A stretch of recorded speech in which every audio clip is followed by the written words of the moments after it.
G'day everyone and welcome to another exciting episode of The Tech Effect. Take two.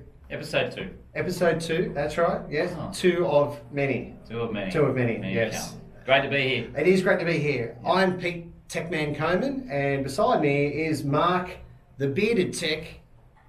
Beautiful, that's a beautiful beard. Is it glistening? It is glistening. Is it? Yeah. Actually, you know, if you had some glitter in there, that would be amazing. Oh, don't get me started. Yeah. You've seen the Facebook photos of people putting beads and. I have seen that. Yeah. That's not you? No. Okay. Yeah, no. All right. My kids might have it otherwise. Right, yeah. So like today we want to talk about the fact that Integrate is just around the corner, and for those of you that don't know what Integrate is Integrate is It's an our exciting time. industry Yeah. AV centric show. Yeah. This year it's in Melbourne. Okay, so it alternates between Sydney and Melbourne every year, and we're both going to be there. Yeah, for sure. Yeah. Pumped. Can't get enough of Integrate. Yeah, it's the one time where our industry comes together. Like they're all in the one place at the one time. Yeah, good time to catch up with a lot of people and have a few networking drinkies. Yes. Enjoy that. There's a lot of that. There's a lot of that goes yes. on. I really enjoy it. I can't get enough. And it's a good show for those that can't get to Infocom or ISC. This is the Australian version of those shows. Yeah, they're doing it pretty well. They're doing a great job. The last few years absolutely. have really come along. And I'll take my hat off to them. It's a hell of a job to run the event like that. Exactly. Getting there's like Gary Kay coming from overseas. Yes, that's right. Yeah, all the way from the US. Yeah. So there's some big names coming. There is. No, it should be great. Yeah. And to tell me None what. other than himself over there. He's the biggest name of all. Yeah. Whatever. Tell me, what are you excited about Integrate? What are you looking forward to? Is there anything like some new products that you want to have a look at? Look, there's three things I love about Integrate, right? Yeah. There's new products that always coming through. The training is just getting better and better and better. The way they've structured their training. The presenters. The presenters, presenters. This guy over here. And the way they've structured the purchasing have been able to do that. So you just buy a 1 day pass and you can get but rather than actually sort of pay for every single class. I think that's the way they did it a few years back. They did, and it made it really hard sometimes because you might have been talking to someone on a stand and going, oh, gotta go, and then you were 10 minutes late, and then and sometimes you got into them and you were going, oh, this is actually not relevant to what I was. It wasn't what you thought it was going to be. So you can skip out and get on to the next one. So I think they've made it certainly affordable for people who invest in themselves, which is a great thing. Yes. And as I say, the networking stuff. Look, I don't think you can actually put a price point on networking. And if you have a few beers in the meantime, well then, hey presto, it's a great You know what I find funny? I'll go to ISE and I go to Infocom and I'll walk around and I can see the whole show. And because it's an international show, I don't know that many people, right? Yeah. But at Integrate, everybody knows each other, right? So you're walking around, you go, oh, hey, Mark, how you can't going? get 5 meters. I better keep going. All right. Oh, yeah, John, how you going? Last year, I didn't get off the Extron stand. I walked on there because their prime position, they're front and center right there. Yeah. And I didn't get to see any of the show last year. Really? Yeah, just because. None of the floor? None of the floor. I might have ducked over to here and there, but I did not get to walk the floor, right? And it's obviously it's not the same size. It's nowhere near as big as Infocom or ISE, but because everyone knows each other, like you say about the networking, you're always bumping into someone that you know, right? And there's always some good whiskey on the Hitachi stands. That's the thing. That's always a good draw card, isn't it? Right? Japanese whiskey. Whiskey. Yeah, it was a full tour almost last year. So. By the time I finished the tour, I was like, a little under the weather. Well, people have asked me, some of the manufacturers asked me, what should we do differently to bring people to the stand? And I said, look, I'm telling you, whiskey. And they go, what are you talking about? No, we're about product. And I'm, well, you want people on your stand. Alcohol is always a good draw card. Especially in Australia. Yeah, that's right. Well, actually, I was thinking, I was talking to someone not that long ago, and someone might correct me, and if I'm wrong, write in and let me know, but was it LG in worldwide has a no alcohol policy? If you're an LG rep and so I'm the rep and you're my client, and we go to lunch. Yes.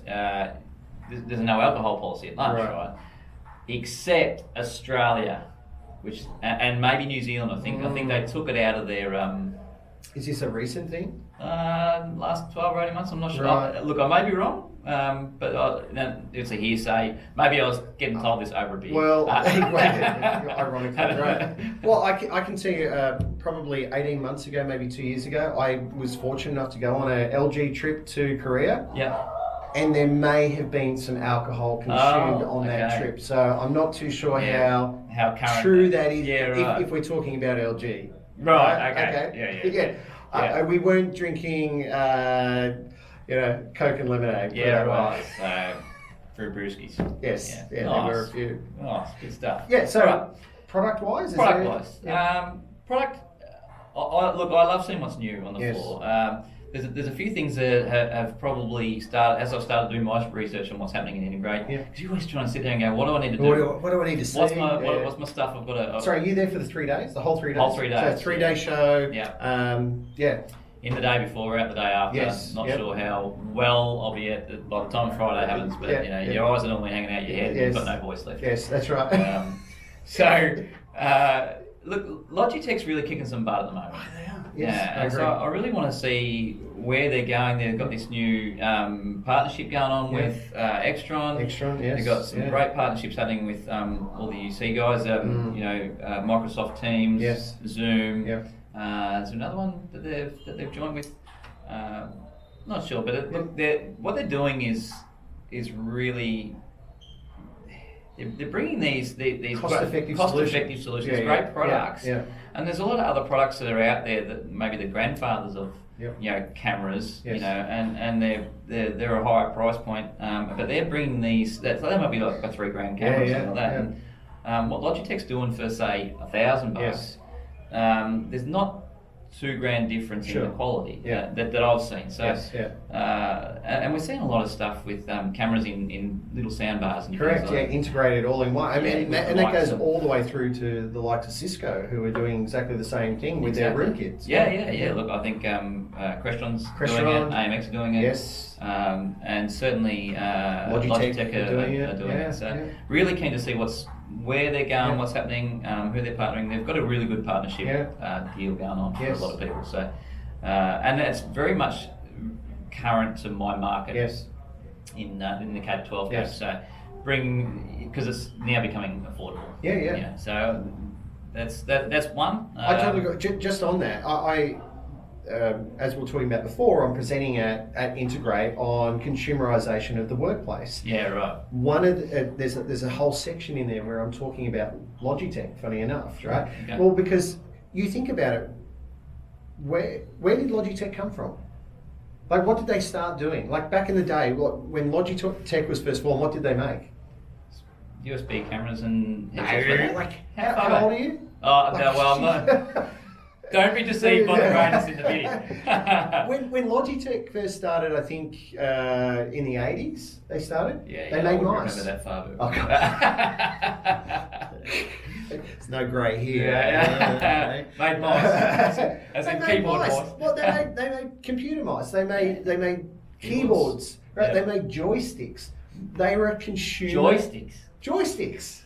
That's gun. Really? You might be come on. Come on. They're a consumer-centric organisation, right? Yeah. And the thing is, they have a known name, right? So for consumers, people know of Logitech, right? And they go, I've heard of Logitech, so I trust it, right? And I just find that fascinating that they have grown their market share significantly in the last 5 years. If you have a look at their share price, they've gone up, I think it was like 500, 600%, like in the last 5 years.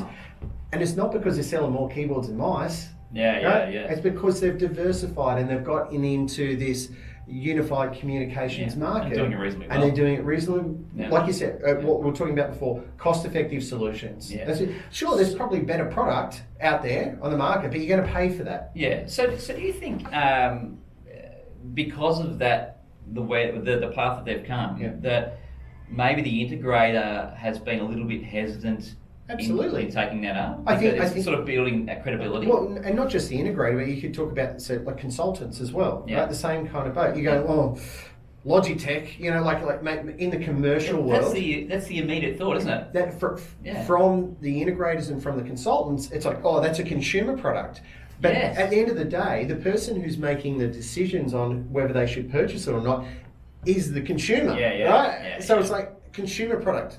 Yeah. So what? Yeah. I'm okay with that. Yeah. That's their thought process. So I think our industry needs to come around. I think we need to change our way of thinking, and we always want to be pushing commercial grade product in, and the consumer's going, but that's good enough. Yeah. That's good enough. Great. That looks like a fantastic product and all the bells and whistles, but that's good enough. And it's simple. It's simple. Easy to use, because the user interface really is sort of driven by the consumerization and user face. That they have very much a correlation Absolutely. together, don't they? So, and I was reading an article just the other day on that we do definitely. I don't necessarily think it's just the AV industry. Actually, I think every product is now it's got to do a flip and say, how is this from the consumer perspective? And so I think, and certainly that'll rewrite a lot in our industry though. 100%. The control. 100%. Yeah, how we're going to do control. Totally agree. And sometimes if we even need control. Yes. Which will we'll bring in voice, and that's a whole other day. That's another day.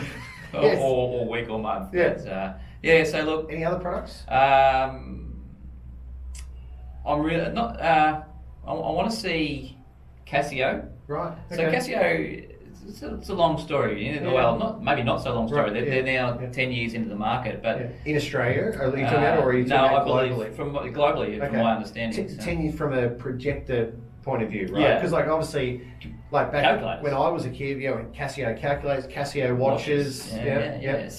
So from in there, they've recently released, I believe, at Infocom a 4K, so fully native 4K.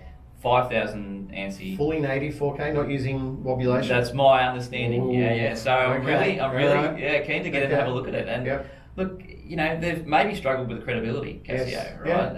And I'm sure there's people that are sitting there going, Casio. I think it's a little bit like Logitech. Yeah, that's right. Good name, right? But they're still. But they're not known really for projectors. Projectors aren't, first and foremost a product range, you know what I mean? Like in the market, out of all the products that they make, you don't. When you hear Casio, most people wouldn't think projectors. No. Yeah. No. I mean, I default to calculators. Calculators. That's right. So it'll be great to see what they've got going on, and sort of see the quality of picture that they had. I looked at them many years ago, maybe at a Cedia or something like that, and they were just really struggling for brightness. I think that they've got this whole solid state. They're an 8th generation. I was going to say, I seem to recall a number of years back, I think they were first to market, or one of the first to market, with laser or LED, or a combination, like a hybrid projector. So now they're at 8th generation, I believe. Wow. So that'll be great to see them. What about you? What are you looking at? Well, I went to Infocom in June, so big show, lots of new products and so on. So there's probably not a lot of new products that I'm actually going to see at Integrate that I haven't already seen, unfortunately. But there are 2 products that are being released later this year, hopefully later this year, right? Might be really early next year. But one is I know. This is the scoop. It is the scoop, yes. So one of them is Barco have got a brand new projector, native 4K. Native 4K. Native 4K. So it's not using wobulation, right? And it is 120 hertz, right? It is 3D. It's 22,000 lumens, right? It's a big box. Well, it's a big box, right? But their price point relative to their competitors is super, super competitive. When we were talking, look, the product's on their website, it just hasn't been released. So the specifications, they're still finalising that, the pricing, they're still finalising it. But I tell you what, if you're looking for a projector with that kind of specification, you should have a good look at that. Because dollar-wise, compared to the competitors, it's somewhere like near half price. Like it's really cost effective. So where we're going to use something like that? Yeah. Well, look, one of the applications that we have at the moment for one of our clients is actually in a university. So it's data visualization. Right. So purpose-built sort of data arenas or visualization studios where they want something that is, obviously they want a laser projector, so there's no lamp. So they are specialized spaces. You're not going to put them in a You're not going to film every day. typical classroom. No. But they are a beautiful projector. From what I've seen on the spec sheet, I hope that they can bring one out for Integrate. I don't think that's going to happen, but look, seriously, if you're after a projector in that kind of spec range, so will they go into live events? Will that is the space? Yeah, possibly. I think it might be a little on the underpowered side. It depends what you're using it for. It's like anything. It depends on the application. 22,000 lumens is fairly bright, but if you're talking about sort of live events like Vivid and those kinds of things, quite often they're 50,000, 70,000. They're even brighter still. DLP. So what's that? DLP. DLP, 3-chip DLP. Yeah, right. Yeah. So that's exciting. Yeah. The other product that's coming out around about the same time is from Panasonic, and Panasonic have got a new 55-inch LCD video wall display. Right. Okay. So what's so special about that? Yeah, I get it. There's a lot of product out there. We're waiting for it. Hit us with it. It has ultra, that's not the official term, but ultra narrow bezels. Yeah, right. Oh, that's not a marketing term? No. I've come up with a few marketing terms. You've seen it here first. Ultra narrow bezels. Yeah. Three years. That's it. 0.44 of a millimeter bezel. 0.44 of a millimeter. So bezel to bezel, and it's the same size all the way around. So it's actually 0.88 bezel to bezel. How thick is a hair strand? I know. Yeah. I know. It's got to be I don't have that answer. Yeah. But it is tiny. It's ridiculous. So that's, I think, for a lot of people, because people are sort of going, oh, I want to go LED, but I can't afford, because of no bezels, right? Yeah. But I can't afford LED. This is a really cost-effective solution. Yeah. It's around about the same price as the other players with their, 1.2 mil bezels. So last year I was at Integrate, and I'm sure I was talking to the Panasonic guys, and I think they were right at the cusp of changing all their panels from 1080 to 4K. They're still 1080. The video wall panels are still 1080. Yeah, right. Yeah. Okay. But but you're talking about a video wall. You can if you 4K or anything. You get it depends how big the video wall is, right? Yeah. So you go 4K, 8K, whatever. So big. As long as you've got something to drive it. Yeah, of course. Your source to drive there's it. plenty of new kit coming on the market. That's right. Yeah. So that's exciting. So let me ask you on video walls. Yes. Right? I've seen this a bit in the education space. Yes. Video walls. LED is just too expensive. Yeah.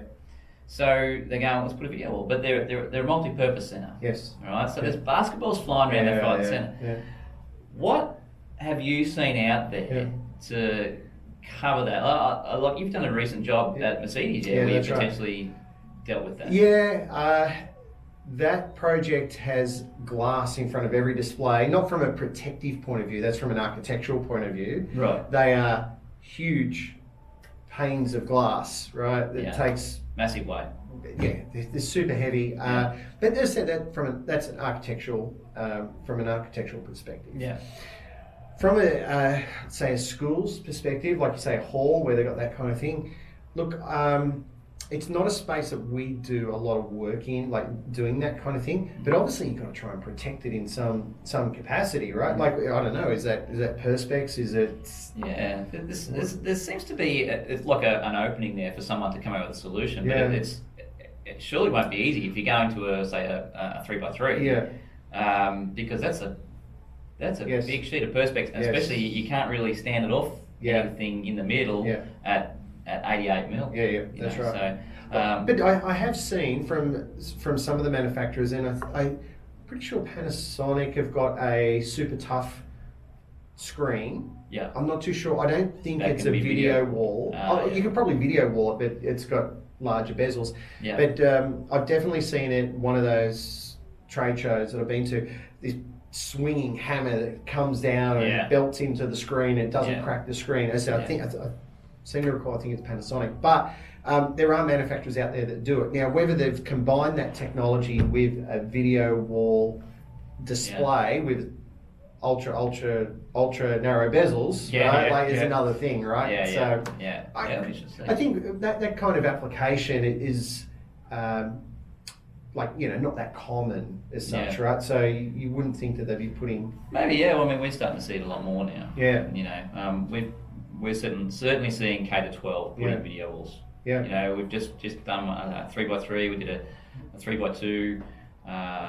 We missed out on a 3x3, actually 2 3x3s, and they were all sort of open spaces where balls are flying. So, but I think what's going to supersede that is obviously LED. Like, yes, granted, LED is more expensive and it can't go pixel for pixel if you're talking about high resolution. Yeah, sure. However, the sporting, when you watch the footy on TV or soccer or any kind of sports, and they have the LED digital signage all the way around, like on the ground level. Yes. Yeah. So I don't know if you've seen it. It's actually rubberized LED panels.